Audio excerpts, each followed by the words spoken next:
सैनिक किसी भी देश की आर्मी का ही क्यों ना हो, अगर वो जंग पर जा रहा है तो उसका इरादा सिर्फ इतना होता है, या तो वो जंग को जीत कर आएगा या फिर जंग में शहीद होकर, मगर डर कर या भाग कर कभी पीछे नहीं हटेगा। आज ऐसे ही आर्मी के कप्तान की कहानी हम आपको सुनाने वाले हैं, जिसकी हिम्मत की दीवार को जर्मन गोलियां भी नहीं भेद पाई।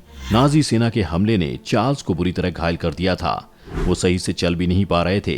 नाजी सेना आगे बढ़ रही थी कि तभी चार्ल्स ने अपनी बंदूक उठाई और उन पर हमला करने निकल पड़े। ये किसी वॉर फिल्म का सीन नहीं, बल्कि एक ऐसे सैनिक की असली कहानी है जिसके सामने नाजी सेना भी झुक गई। वो सैनिक जो जंग के मैदान में ऐसे लड़ा कि आज भी उसे याद किया जाता है। ऐसा कारनामा करने वाले कोई और नहीं बल्कि न्यूजीलैंड के वॉर हीरो कैप्टन चार्ल्स उबहम थे। तो चलिए आपको दिखाते हैं आज उनकी कहानी। न्यूजीलैंड में पले बड़े चार्ल्स ने कभी सोचा भी नहीं था कि एक दिन वो सेना के लिए जंग लड़ेंगे। ऐसा इसलिए क्योंकि चार्ल्स का ध्यान शुरुआत से ही खेतों में लगता था। इसलिए उन्होंने एग्रीकल्चर की डिग्री ली और कॉलेज के बाद खुद का एक फार्म खोल लिया। दूर दूर तक उनका और सेना का कोई नाता ही नहीं था। कुछ समय तक तो चार्ल्स ने खेती की, मगर इससे उनका गुजारा पूरी तरह नहीं चल पा रहा था। इसलिए उन्होंने न्यूजीलैंड में होमगार्ड की नौकरी शुरू कर दी। करीब 5 साल तक वो शहर में ही नौकरी करते रहे, मगर तभी 1941 में दूसरे विश्व युद्ध की आग बढ़ने लगी। न्यूजीलैंड को भी मदद के लिए जंग में आना पड़ा। जंग इतनी बड़ी थी कि सैनिकों की कमी होने लगी थी। ऐसे में ये देश की आन का सवाल बन गया था कि वो जल्द से जल्द सैनिकों की कमी को पूरा करें। चार्ल्स चाहते तो वो होमगार्ड बने रहकर शहर में अपनी जिंदगी गुजार सकते थे, मगर उन्होंने आसान रास्ता नहीं चुना। देश की आन के लिए चार्ल्स ने खुद को सेना में भर्ती करना सही समझा। बिना कुछ और सोचे वह भर्ती के लिए चले गए। अपने 5 साल के होमगार्ड एक्सपीरियंस का उन्हें बहुत फायदा मिला। उन्हें न सिर्फ बिना किसी ट्रेनिंग के सेना में भर्ती कर लिया गया, बल्कि उन्हें सीधा सार्जेंट भी बना दिया गया। चार्ल्स के जिम्मे न्यूजीलैंड की 2 एंड एक्सपीडिशन फोर्स की 20वीं बटालियन थी। ग्रीस के क्रीट द्वीप पर नाजी सेना ने कब्जा कर लिया था। चार्ल्स को उनकी जिम्मेदारियां दी ही गई थी और इसके साथ ही चार्ल्स अपनी सेना की टुकड़ी के साथ निकल पड़े जंग पर। अकेले ही कर दिया नाजियों को ध्वस्त।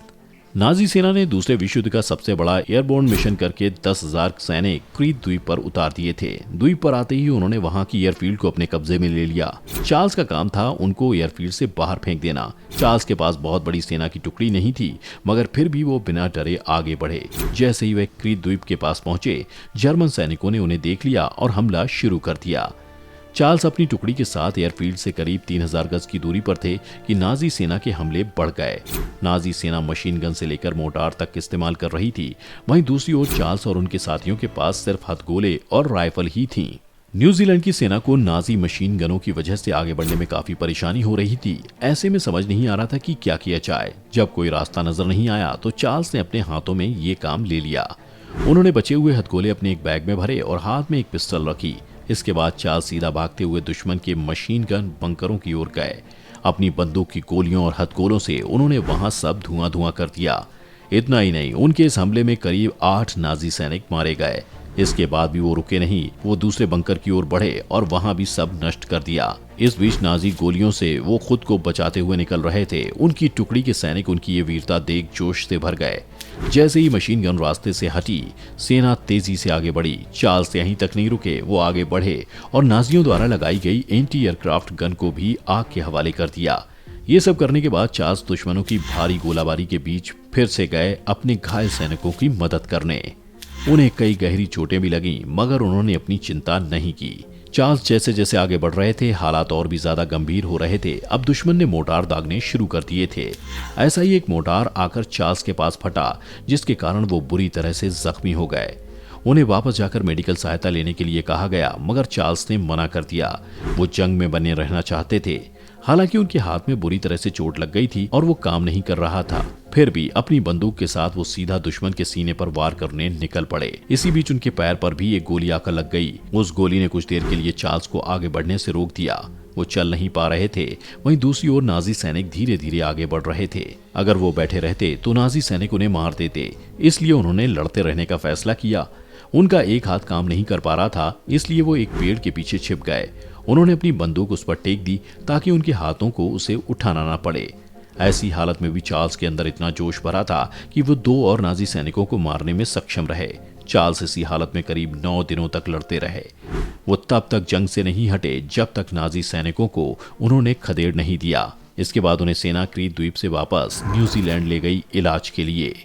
चार्ल्स फिर निकल पड़े जंग पर। चार्ल्स अभी ठीक ही हुए थे कि 15 जुलाई 1942 को वो फिर से जंग पर जाने के लिए तैयार हो गए। इस बार उन्हें इजिप्ट में नाजी सैनिकों के साथ लड़ने के लिए भेजा गया। जैसे ही वो जंग के मैदान में पहुंचे, उन्होंने फिर से वही पुराना वाला रंग दिखाया। एक बार फिर उनका सामना नाजी मशीन गन बंकरों से हुआ और फिर से उन्होंने अपने हथगोलों से उन्हें नष्ट कर दिया। कहते हैं कि जर्मन बंकर में चार्ल्स के हाथों को जरूरी जानकारी लग गई थी। वो चाहते थे कि जल्द से जल्द इस बात को आला अफसरों को बता दिया जाए। वो अपनी टुकड़ी से काफी आगे आ चुके थे। पैदल वापस जाने का फायदा नहीं था, इसलिए उन्होंने एक नाजी जीप को अपनी सवारी बना लिया। उनके साथ कुछ साथी भी थे। वो सब भी जीप में सवार हो गए। वो जर्मन बेस के पास से अपनी जीप लेकर जा रहे थे कि तभी दुश्मन ने उन्हें देख लिया। वो भी उनके पीछे पड़ गए। नाजी सैनिकों ने गोलियां बरसानी शुरू की और उसी बीच चार्ल्स और उनके साथी बुरी तरह से जख्मी हो गए। वो भागते इससे पहले ही नाजी सैनिक आए और उन तीनों को बंदी बना लिया और अपने कैंप में ले गए। कैंप में जाने के बाद भी चार्ल्स का जज्बा खत्म नहीं हुआ। वो लगातार वहां से भागने की कोशिश करते ही रहे।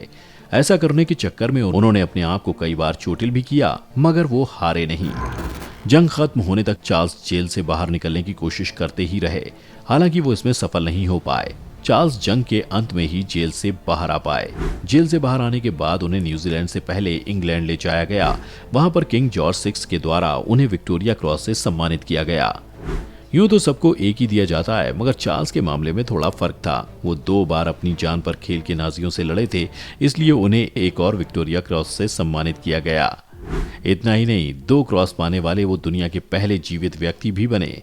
चार्ल्स ने इसे पाकर इतिहास रच दिया। चार्ल्स उबहम की शौर्य गाथा सुनकर हर कोई हैरान हो जाता है। एक आम व्यक्ति भला कैसे इतना असाधारण काम कर सकता है, लेकिन वो कहते हैं ना, जब बात देश की आन पर आए तो कुछ भी नामुमकिन नहीं लगता है। आपको ये कहानी कैसी लगी हमें कमेंट में बताएं। वीडियो पसंद आई हो तो इसे लाइक और शेयर करें और चैनल को सब्सक्राइब करना ना भूलें।